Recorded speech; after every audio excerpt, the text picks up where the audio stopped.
好，我們現在要持續關心到的是中日關係急凍，也導致現在日本的觀光產業急凍，甚至被解讀是否會崩盤呢？怎麼回事？今天3個火線話題，我們請來賓幫我們做解答。首先看到日本的觀光業現在急凍啊，只是因為高市早苗他當時的一句話，所以我們現在看到最新消息，46條往返中日之間的航線直接歸零，政治真的會一刀砍掉觀光的命脈嗎？第二件事情，我們來看到，在大陸旅客一撤出之後，在京都啊，它的這個旅館的房價直接暴跌，幅度高達了60%，業者叫苦連天吶。包括這個道頓堀餐廳這邊的營收，那一條街上本來有非常多的旅客，現在也直接崩跌了40%的營收。關西的觀光為何這麼的脆弱呢？最後來關心到的是，現在中國大陸的旅客好沒有消失，其實呢，他們不去日本，去了哪裡？貢獻了包括了在韓國、東南亞、歐洲都接住了來自於大陸旅客的紅利，日本成為唯一被中國市場淘汰的國家嗎？今天就這些議題，我們會一起的來做關心。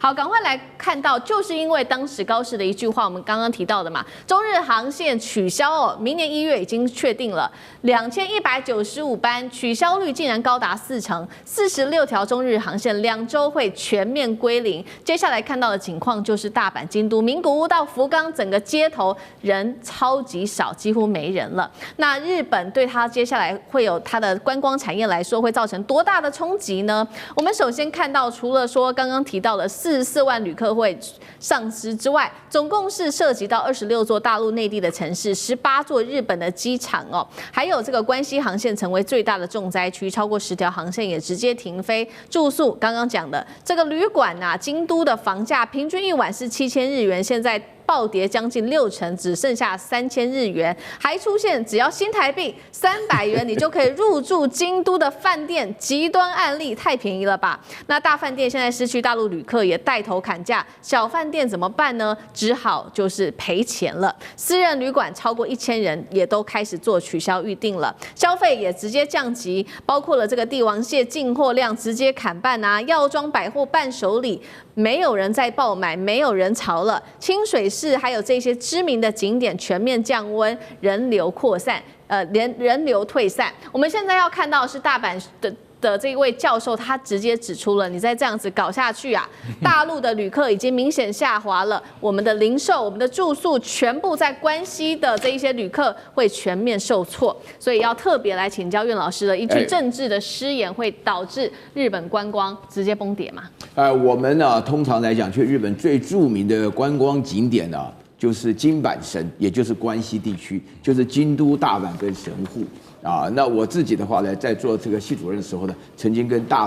跟神戶大學有密切聯繫啊。我們每3年輪流去一趟，來來回回，還包含韓國的一個大學，所以我情況非常了解。因為觀光客，尤其是大陸呢，喜歡看日本的京都啦，都市的看大阪啦，然後吃東西啦，看神戶啊、京阪神，以及連帶的附近的地區啊，到奈良看路啦，到什麼這些地方的話呢，現在我要講出3個重點，讓大家可以充分的了解到，真的要把這個訊息帶到台灣。首先，第一個，在大陸那邊沒有一個人敢對，或是說願意，或是說是這個主動的，能夠對於高市早苗有任何一句好話，中日之間的爭議跟衝突是一定會下去的。這邊一定要了解，因為在台灣的情況，台灣的人大多數是期望大事化小，小事化無，沒有這回事。台灣人是希望中國跟日本打起來的話，那中國可能會敗給日本，沒有這回事。台灣人基本上認為美國會幫助日本來對付中國，沒有這回事。一定要搞清楚。所以說，這個是第一個重要的原則。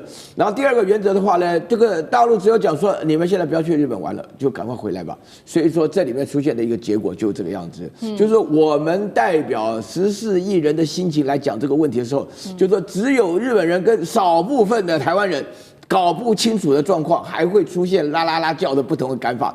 不同的看法的結果就是自己要面對這種情況，因為日本突然感覺到大陸是面對3場戰線，一個是經濟戰，就是包含觀光；另外一個就是科技戰，就是講到稀土啊什麼的；還有一個就是外交戰然後最底下的話呢是軍事戰。還有第3點那個問題的話呢，就是日本人本身來講的話，他們口嗨派跟他們的務實派構成了極大的衝突。他們口嗨派講說不來正好，安靜得很，街道清潔多了，看到中國人就討厭。基本上就流露出來，這個情況只會越來越嚴重。所以大家心裡要了解，那誰最清楚呢？台灣人最清楚啊。台灣人基本上是用日本人的眼光來看中國人吶，這最清楚。所以你在这種情況下，我在這邊大聲的呼籲大家一定要注意。我敢在這邊預言，這個衝突不會簡單結束的。然後一開始我就預言，很多人講說啊，大事化小，小事化無。我說不可能，我就不幹，我就不會答應啊。像我本身我不答應的話呢，也代表很多人不會答應。所以我自己的話呢，最近去了一趟大陸，他們發覺在大陸本身來講，老百姓一般老百姓都沒有任何意見，完全聽政府的，政府的結果就這樣子。哎，46個航班，對，完全取消。對，這個11月7號到現在搞成這個樣子，這個基本上跟快斷交一樣了。對，如苑老師剛剛幫我們看到，現在中日46條航線都全部歸零了。那接下來對於整體關係本來在這邊日本是最難訂的一個地方，京都過去也是最貴的城市。那現在沒有了大陸的觀光客，為什麼這個關西的觀光體系會整體看起來好像要崩盤了？委員怎麼看？對，其實如果大家仔細研究一下日本觀光業最主要的2個這個來源的市場排名第1名是中國大陸，排名第2名是台灣可是很奇妙的一件事情就是中國大陸跟台灣的觀光客青睞日本的觀光景點是不一樣的。所以如果你在東京，你看到的幾乎都是台灣的觀光客，你走在那個路上前面可能講台語，後面就一樣在講台語，你就好像在西門町逛街一模一樣就除了那個招牌有日文以外。看來看去都是台灣來的人可是其實如果你在東京很難看到大陸的觀光客，比較少，就因為台灣的觀光客到日本去最主要就是 shopping 嘛，就是你去藥妝店殺進去，把人家的 EV 全部買光了，然後買這個什麼合利他命就買各式各樣的東西。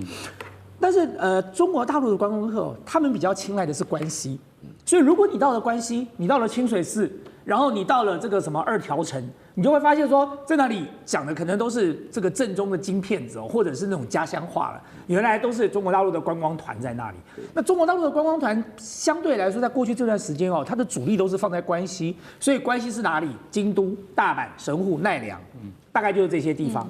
那麼因此，在這一次當中國大陸的這個觀光潮這個因為這個高市的失言風波而全面叫停之後，受到最大衝擊的不是東京，而是關西。所以我們很多朋友當時看到這件事情的時候，他們就說：“哦，太好了，那東京的這個飯店應該變便宜了吧？”就上網去查，沒有一間變便宜的，還是一樣貴原因很簡單，因為他們的觀光客都是來自於台灣的，對台灣來說本來就已經安排好行程了。可是關西就不是這樣嘍。就如果你今天是去看關西的飯店的話，哇，那關西的飯店就開始價格大幅的下降。更重要的是，關西有很多頂級飯店，就是各位知道，我們在關西，我們去關西玩，就可能就是住相對便宜的這個觀光客住的飯店。很多中國大陸觀光客去住的，比如說是什麼京都嵐山的飯店，那個飯店還要坐船才能坐進去的，那是頂級飯店。那這些飯店一被叫停之後，他們等於是完全是血本無歸了。對，所以其實現在日本雖然盯在那裡說沒關係反正呢我們現在更好，人少一點我們就不會這麼擠最好可以盯這麼久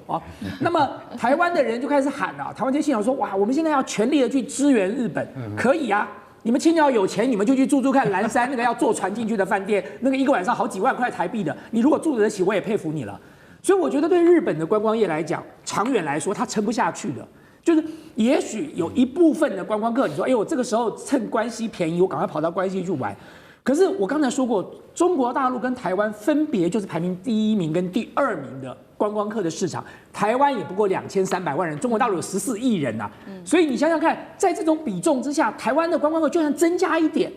那個增加的量也非常有限可是中國大陸少掉的那一段，卻是很大的一個比例因為中國大陸的到日本的觀光客是超過台灣的，大概超過了一小段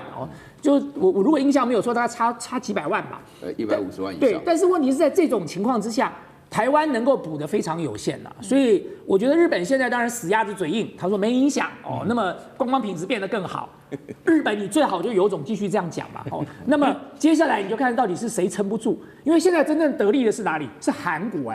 因為中國大陸觀光團不去日本就改去韓國了，所以在這個事件當中，真正獲得最大利益的是韓國那麼而這些錢原本是日本可以賺的，原本是關西的這個旅遊業可以得到的，就因為高市一句話，全部都打水漂。對。好，謝謝委員。日本自己內部這些零售、觀光啊、飯店業者真的是叫苦連天，也希望政府能夠多做一些什麼事情。那確實，那現在持續的大陸旅客就是不願意去日本，那他們去了哪一些地方呢？剛剛特別提到的幾個國家，包括了這個南韓、越南、印尼、德國、西班牙，酒店、飯店的熱度較去年同期大幅暴增，最多高達了300%。尤其的韓國遊客人數創下了歷史新高。華幹哥怎麼看？好，剛才岳老師說，日本其實那些都是右派，他們說不要來最好，陸客，你把街道弄得髒兮兮，你不要來，我們這邊清爽多了，你知道？我告訴你，那個是他們這些人可以講的話。你知道酒店業者現在怎麼講嗎？不敢講出來，心裡想說，再不來我們完蛋了，你知道嗎？你知道，我跟你講，你現在最有名的叫什麼？在京都清水寺，這個廟香火鼎盛的，去過。你去過？你看，當然徐老師都去過。对，我們到京都一定要去很重要的觀光區。清水寺，你知道它附近的酒店以前都很難訂的，它現在從7000塊日幣一晚已經降下來了，完蛋了，降到3000日元一晚，3000日元等於台幣1000塊，晚上就有得住了，還是一樣沒有滿，所以那些老闆之間啊，就是酒店老闆之間都在互相打听，你今天有沒有住滿？我今天有沒有住滿？都問這些問題。好，你說這個東西，就像我們剛才看到那個道頓窟啊，道頓窟啊，不是道頓堀，道頓窟這是哪裡呢？這是大阪最有名，它道頓窟它相當於什麼？它相當於台北的東區啦，或者是台北的西門町啊。對，這麼熱鬧的地方，你知道它現在，你知道？我跟你講，你看它帝王蟹進貨量，你就知道了，砍半代表什麼？遊客不見，這非常。就是等於對於日本而言，這是一個非常特殊的一個狀況，因為很少見這種狀況。那現在這個論點很簡單，叫日本替代論。日本替代論是誰得利呢？我跟你講，就最近的韓國，超級豪華郵輪現在從哪裡？從上海開去濟州島，不是開去大阪，也不是開到橫須賀，所以你就曉得說，那個習慣已經改了，而且去到那個韓國。他們可能的消費還不會那麼高，對不對？所以南韓盡收漁翁之利。現在航班到了1月，我們已經知道南韓的酒店的訂房率已經多了，比一般去年12月多了240%。還有一個國家得利叫印尼，印尼也是多了100%。為什麼？因為反正現在日本很難去嘛，那我們剛才往南跑嘛，對不對？然後你會想說，除了這個印尼、南韓之外，還有一個國家，你絕對猜不到，它得利了，它叫北韓啊？怎麼會是北韓呢？為什麼？我跟你講，金正恩現在悄悄的蓋了5間國際級的酒店，而且我有朋友說，真的去看過，真的國際級哦。只是你還是不能拿來亂拍之外啊，它裡面的那個水準跟那個設施哈，還有服務啊，它可以跟國際接軌的。它是悄悄的蓋，而且那5間酒店，它位在哪裡？位在那個山池淵的旅遊勝地。山池淵這個地方有去過應該知道，就是說那5間是在大概半年之內一都落成了。為什麼？因為連金正恩都帶着金主愛他女兒啊，去參加開幕典禮，然後金主愛表演滾床單給你看，就在那個床上這樣滾過去，說：“哎呀，這個好棒，好舒服啊，爸爸，我們也要住一晚。”意思是什麼？意思連北韓都很重視了。都很重視，因為去北韓旅遊的性價比當然比一般的國家來得高嘛，所以你就曉得說，現在日本替代不是不可能，但日本替代這個概念會不會成為就是未來的一種，就是說旅遊的習慣或方式？現在我們還可以再繼續觀察，因為日本永遠是貴嘛，但是呢，現在有一個叫什麼叫4條河園町在哪裡呢？在京都。4條河園町，它什麼藥妝店？你們最喜歡去的，女孩子最喜歡去。4條河園町啊，是一家店，很大，可是通常呢，聽說100多坪，可是通常呢，你到了那門前你擠不進去，為什麼？排隊排到都是講中文的在攬生意。對，岳老師完全講對了。對，4條河園町，坦白講一句，都是陸客在支撐的。